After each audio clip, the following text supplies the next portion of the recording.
ఎవరెవరు అప్రోచ్ అవ్వాలి love elder care ని? ఏ రోగాలు ఉన్న వాళ్ళు అప్రోచ్ అవ్వాలి ఎక్కువ? ఏ రోగాలు ఉన్న వాళ్ళే కాదు, ఏ రోగాలు లేని వాళ్ళు కూడా అప్రోచ్ కావాలి. మనిషిగా బతకాలి, ఆరోగ్యంగా ఉండాలి, మనిషిగా మాయమైపోతున్నాడమ్మ మనిషి అని రాశాడు అందశ్రీ. అదేమో ఆటిట్యూడ్లో. నేను అనేది మనిషిగా మనం బతకాలి అని అంటే, ఆరోగ్యంగా ఉండాలి అంటే, ఇప్పుడు పుట్టిన పాప నుంచి, తల్లి కడుపులో ఉన్న పాప దగ్గర నుంచి, పెళ్ళైన అమ్మాయి దగ్గర నుంచి 100 ఏళ్ళ వృద్ధుని వరకు కూడా ఆరోగ్యంగా చనిపోవాలమ్మా, అనారోగ్యంగా చనిపోవద్దు. బతికిన రోజులు ఆరోగ్యంగా ఉండాలి, ఇంకోరితో సేవలు చేయించుకోకుండా. కాబట్టి ప్రతి ఒక్కరికి హెల్త్ అవసరమే. దానికి సొల్యూషన్ ఓన్లీ లవ్ ఎల్డర్లో ఉందని ధైర్యంగా చెప్పగలుగుతాను నేను. ఎందుకంటే అన్ని వ్యవస్థల్ని ఇంటిగ్రేట్ చేసాం.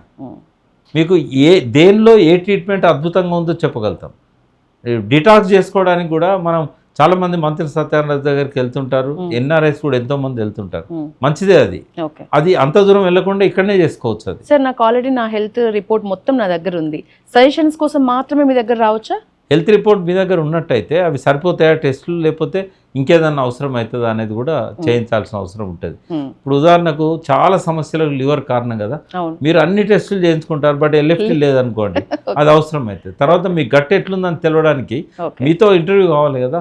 మీరు ఏం తింటున్నారు, ఎన్ని గంటలకు తింటున్నారు, మీరు తినే దానిలో ఫైబర్ ఉంటుందా, కొన్ని టిప్స్ నేను ఇవ్వగలుగుతాను. ఇప్పుడు న్యూట్రిషన్ టిప్స్ నేను ఇవ్వగలుగుతాను. ఇప్పుడు ఉదాహరణకు మనము ఆరెంజ్ పంప్కిన్ ఉంటుంది, ఎంతమంది తింటున్నారు, అది వారానికి ఒకసారైనా కనీసం తినాలి, అది గట్టుకు మంచిది. తర్వాత ప్రతిరోజు ఆహారంలో ఆకుకూరలు ఉండాలి, ఏదో ఒక ఆకుకూర. రోజు సేమ్ ఒకటే తినకూడదు. ప్రతిరోజు చిక్కుళ్ళల్లో ఏదో ఒక వెరైటీ చిక్కుడు ఉండాలి. బీన్స్ కానీ, ఫ్రెంచ్ బీన్స్ కానీ, బిన్నీస్ కానీ, గోరుచిక్కుడు కానీ, చిక్కుడుగాయ కానీ. 7 days 7 varieties ఆఫ్ బీన్స్ ఉండాలి. ఇవి ఉంటేనే ఆరోగ్యానికి మంచిది, అంటే గట్టుకు మంచిది. రెండవది కర్డ్, తర్వాత బటర్ మిల్క్, ఎన్నిసార్లు అంటే అన్నిసార్లు తీసుకోవాలి. ఇవన్నీ కూడా ఏంటంటే ప్రోబయోటిక్. ప్రీబయోటిక్ కూడా అవసరం. అంటే మనం ప్రోబయోటిక్ అన్నప్పుడు బ్యాక్టీరియాని యాడ్ చేస్తాం, ప్రీబయోటిక్ అన్నప్పుడు లోపలన బ్యాక్టీరియా ఫుడ్. అది ఇప్పుడు సమతుల్యత లేదు బాడీలో బ్యాక్టీరియాలది. వాటి కోసం హాంకాంగ్లో స్టూల్ బ్యాంక్స్ పెట్టారు. ఆదివాసీల మోషన్లో నుంచి బ్యాక్టీరియాను సపరేట్ చేసి అది మళ్ళీ మనం స్టూల్ బ్యాంకులలో దాన్ని కొనుక్కొని క్యాప్సూళ్ళల్లో పెట్టుకొని తినాల్సిన పరిస్థితి ఏర్పడ్డది. ఈ స్టూల్ బ్యాంకులు ఇప్పుడు అమెరికాలో కూడా రాబోతున్నాయి. ఆ దరిద్రం వద్దు మనకు అనుకుంటే మనం ఇప్పటి నుంచే ఏంటంటే ఫుడ్ పట్ల జాగ్రత్తగా ఉండాలి. ఇప్పుడు డయాబెటిక్ అనేది ప్రపంచ రాజధాని అంటున్నారు, అందులో హైదరాబాద్ చాలా నంబర్ 1 అంటున్నారు. దాని గురించి నేను అవగాహన రాహిత్యం ఎట్లుందో ఒకటి కేస్ స్టడీగా చెప్తాను నేను. ఇంతకుముందు ఏమనుకునేది, గ్లూకోజ్ అనేది బ్లడ్లో ఫాస్టింగ్ ఎంత ఉన్నది, పోస్ట్ లంచ్ ఎంత ఉన్నది. ఒకవేళ అది కనబడ్డది అనుకో, 2 రకాల ట్రీట్మెంట్లు ఇచ్చేవాళ్ళు. ఒకటి ఫస్ట్ ట్యాబ్లెట్ మెట్ఫార్మిన్, అది ప్యాంక్రియాస్ మీద ప్రెజర్ తెచ్చి ఎక్కువ ఇన్సులిన్ రిలీజ్ చేయిస్తూ ఉంటుంది. గ్లూకోజ్ బ్లడ్లో ఎందుకుంటే సెల్స్లకి ఎందుకు పోదు అంటే, ఇన్సులిన్ అనేది తక్కువ ఉంటే ఆ గ్లూకోజ్ అనేది కణాలలోకి పోదు అనేది ఇంతకుముందున్న అవగాహన. ఏ రకమైన టెస్టులు లేకుండా ఇన్సులిన్ రాసేవాళ్ళు, ప్యాంక్రియాస్ మీద ప్రెజర్ తెచ్చేవాళ్ళు. అసలు ఇన్సులిన్ ప్రొడక్షన్ ఉన్నదా లేదా, బ్లడ్ సెల్స్లోకి గ్లూకోజ్ పోనంత మాత్రాన ఎవరికి వాళ్ళే అంచనాకు వచ్చారు ఇన్సులిన్ సరిపోతలేదు, అందుకే పోతలేదు. తప్పు కదా అది. ఇప్పుడు తప్పని తేలింది. ఎందుకంటే నీకు లోపల మైటోకాండ్రియాకు దానికి ఏదో ప్రాబ్లం వచ్చి అది డోర్లు వేసేసింది. ఇన్సులిన్ తప్పు ఎట్లయితుంది? అది ఇన్సులిన్ ఉన్నా కూడా సెల్స్లోకి పోకుండా లోపల నుంచి అడ్డుకుంటుంది అది. ఇప్పుడు బయట నుంచి నువ్వు ఫోర్స్గా పోవడానికి నువ్వు ఇన్సులిన్ ఇస్తున్నావు, లోపల బోల్ట్ పెట్టినాక ఎట్లా పోతుంది అది? అప్పుడు ఏమవుతుంది, ఇన్సులిన్ ఎక్సెస్ అవుతుంది. ఇన్సులిన్ ఎక్సెస్ అయితే 70-75 రకాల రోగాలు వస్తాయి. ఇది ఎవరు తప్పు అమ్మా? ఇది ఎవరు తప్పు? గుడ్డికి ఎక్కించుకుంటున్నారు కదా సార్ ఇన్సులిన్. గుడ్డికి ఇస్తున్నారు కదా. నేను ఒక పెద్ద పొలిటీషియన్, ఇప్పటి కూడా బతికే ఉన్నాడు, ఆయన చాలా పెద్ద పొజిషన్లో ఉన్నాడు, 85 ఏళ్ళు ఉంటాడు. ఆయన దగ్గర పోయినప్పుడు ఓ డాక్టర్ వచ్చి ఇన్సులిన్ ఇస్తున్నాడు. నేను అడిగా, మీరు ఇన్సులిన్ రెసిస్టెన్స్ టెస్ట్ చేశారా? చేయలేదన్నాడు. ఈయన ఆశ్చర్యపోయాడు, నాకు 35 ఏళ్ళ నుంచి డయాబెటిక్ ఉంది, ఈ పేరే ఏం లేదు, నేను ఇన్సులిన్ రెసిస్టెన్స్ టెస్ట్ ఏముంటుంది అన్నాడు. అంటే హోమయార్ అని ఒక టెస్ట్ ఉంటుంది, అది ఈ మధ్యన స్టార్ట్ చేశారు.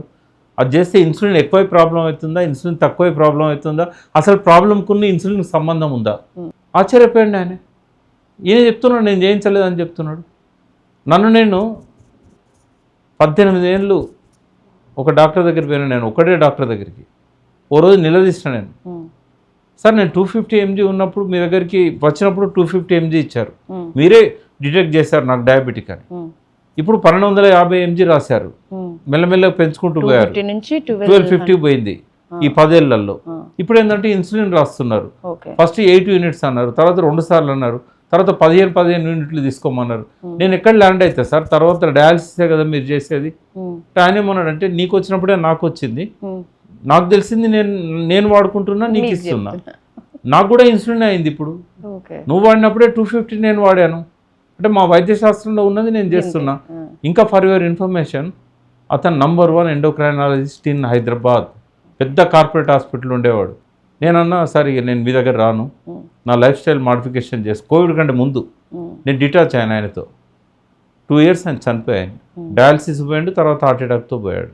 సేమ్ ప్రాబ్లం, ఏజ్ ఫ్యాక్టర్ కూడా పెద్దగా, నాకంటే ఒక 4 ఏళ్ళ 5 ఏళ్ళు పెద్ద. ఆయనే మెయిన్ నంబర్ 1 డాక్టర్ ఇక్కడ ఎండోక్రైనాలజిస్ట్. ఇప్పుడు లేరు, 2 years ఆయన చనిపోయి. నాదేంది, నేను ఆయన వదిలేసినాక నేను ఇన్సులిన్ తీసుకోవట్లేదు, నేను టాబ్లెట్ తీసుకోవట్లేదు, నేను 4 years నుంచి ఏది లేకుండా న్యూట్రిషన్తో నేను ఇవాళ 69 ఏళ్ళ వయసులో రోజుకు 400 మైళ్ళు ప్రయాణం చేస్తూ 20 స్టేట్లను 45 రోజుల్లో తిరిగి అమెరికాలో 4 గంటలు 3 గంటలు నిలబడి మాట్లాడుతూ నేను ఎట్లున్నా. ఏంటి ప్రాబ్లం తెలుసా, ఇన్సులిన్ నాకు కూడా టెస్ట్ చేసుకుంటే హోమఐఆర్ టెస్ట్లో 70% ఎక్కువ ఉన్నదని చెప్పారు. బట్ వాళ్ళు నాకేం రాశారు, ఇన్సులిన్ రాశారు. ఈ డాక్టర్ ఏమన్నాడు, నీకు ఇన్సులిన్ చాలా ఎక్కువైంది, నీకు ఇన్సులిన్ అవసరం లేదు, నువ్వు లైఫ్ స్టైల్ మాడిఫికేషన్ చేసుకోమని చెప్పాడు. ఆయన మాటలు నమ్మి నేను లైఫ్ స్టైల్ మాడిఫికేషన్ చేసుకున్నా. దేనివల్ల సెల్స్లోకి గ్లూకోజ్ పోదు, ఇది డాక్టర్లు కూడా చూడాలి. ఎవరైతే ఎండోక్రైనాలజిస్టులు ఉన్నారో లేటెస్ట్ స్టడీస్ ఏంటంటే gut microbiome short chain fatty acids అనేటిది రిలీజ్ చేస్తుంది. దానికి ఇష్టమైన ఫుడ్ పెట్టినప్పుడు short chain fatty acids release చేస్తుంది. అలా 4-5 రకాల, ఇప్పటివరకు 7 రకాలు ఏదో డిటెక్ట్ అయినాయి ఇప్పటివరకు, ఇంకా పరిశోధనలు జరుగుతున్నాయి. అందులో బిట్రేట్ అనేది, ప్రొఫిలియేట్ అనేది, ఎస్టేట్ అనేది డాక్టర్లకు తెలుసు. ఈ షార్ట్ చైన్ ఫ్యాటీ యాసిడ్స్ ఎంత ఎక్కువ రిలీజ్ అయితే మైటోకాండ్రియా అంత పర్ఫెక్ట్గా పనిచేసి గ్లూకోజ్ను తీసుకుంటూ ఉంటుంది. బయట నుంచి ఇన్సులిన్తో పంపాల్సిన అవసరం లేదు, ఓవర్ డోస్ ఇవ్వాల్సిన అవసరం అస్సలే లేదు. ఇది ఎవరు ఒక్కరి పేరు చెప్పండి భారతదేశంలో ఈ యాంగిల్లో డయాబెటిక్ను కంట్రోల్ చేస్తున్న వాళ్ళు ఒక్కరి పేరు చెప్పండి. సో రాను డయాబెటిక్ అనేది చాలా చిన్న ప్రాబ్లమే, పెద్దగా భయపడాల్సిన అవసరం లేదు సార్. మీరు మాట్లాడుతుంటే నాకు అది ఏం లేదమ్మా, మనం తినే ఫుడ్ కరెక్ట్ ఇచ్చినా కానీ నీకు డయాబెటిక్ ఎందుకు ఉంటుంది? అది ఏ స్టేజ్లో అయినా మనం కంట్రోల్ చేసుకోవచ్చు. మెయిన్ సెల్ అమ్మా, మన కణం ఎట్లా ఫంక్షన్ చేయాలనేది, క్యాన్సర్ అయినా ఆ కణాలతోనే కదా క్యాన్సర్ వచ్చేది. అబ్నార్మల్ సెల్స్ ప్రొడక్షన్ అయితేనే కదా. ఏదైతే ఆ ఫ్రీ రాడికల్ వ్యవస్థను కంట్రోల్ చేయగలుగుతుంది ఫుడ్ ద్వారా, ఎందుకు క్యాన్సర్ సెల్స్ పెరుగుతాయి? ఇప్పుడు 3 సార్లు నాకు సర్జరీలు చేశారు, బట్ ఇప్పుడు 4th టైం నేను సర్జరీ లేదు, ఫుడ్తో ట్యూమర్ తగ్గించుకున్నా. ఇది చెప్తే నమ్మరు ఎవరు, ఏ డాక్టర్ నమ్మడు ప్రపంచంలో. ఫుడ్తోని ట్యూమర్ తగ్గిందనంటే ఎవరు నమ్మడు. So food is everything sir. మరి తగ్గింది కదమ్మా, 1.8 సెంటీమీటర్లు ఇప్పుడు కనబడుతుందా? ఇంత బయటికి పొడుచుకొచ్చింది ఇక్కడ ట్యూమర్, లింఫోనోడ్ ట్యూమర్, లింఫోమా అంటారు. ఏది మరి, నేనేం సర్జరీ చేయించుకోలే దేనికైనా. ఇప్పుడు బ్రెయిన్ హ్యామరేజ్ అయింది నాకు, నేను మళ్ళీ రికవర్ అయినాను, న్యూట్రిషన్తోనే నన్ను నేను కంట్రోల్ చేసుకున్నాను. ఇప్పుడేమి న్యూరాలజిస్ట్ ఇచ్చిన ట్యాబ్లెట్ 4 ఏళ్ళ బంద్ చేసి ఒక ఫస్ట్ 1 year వేసుకున్నాను నేను. అంటే ఓదానికి కూడా సంబంధం ఉండదు. నాకు కళ్ళు తిరుగుతున్నాయని పోతే ఆస్పిరిన్ ఇచ్చారు, ఏంటంటే బలహీనంగా ఉన్నాయి బ్లడ్ వెసల్స్, ఎప్పుడైనా స్ట్రోక్ రావచ్చు అని చెప్పి. అది వేసుకుంటే నాకు బ్రెయిన్ హెమరేజ్ అయింది. ఆ బ్లడ్ థిన్నర్స్ ఇవ్వడం వల్ల రక్తం పలచబడి కొట్టి పడేసింది. ఇంకో 2 డ్రాప్లు ఎక్కువ పడితే ఎప్పుడో పోయేటోని.